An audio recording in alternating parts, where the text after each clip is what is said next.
10 நாளைக்கு முதல் கீழே விழுந்தவையாம், முள்ளந்தண்டு முடிவுள்ள வலியா இருக்காவே. இயேசுவின் நாமத்திலே பரிபூர்ண சுகம்.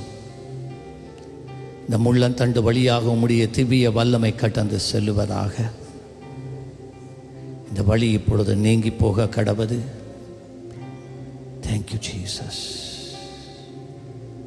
செக் பண்ணி பாரு. முள்ளந்தண்டு கடுப்பு போய் தான் இடது பக்கத்து கால் கடுத்து கொண்டு. இயேசுவின் நாமத்தில் உம்முடைய திவ்ய வல்லமைக்காக நன்றி. அது நீங்கி போக கடவது. அது வெளியே வா, வெளியே வா, வெளியேறு, வெளியேறு, வெளியேறு. இனிமேல் நீ இருப்பதில்லை, எல்லாம் புதிதாயின.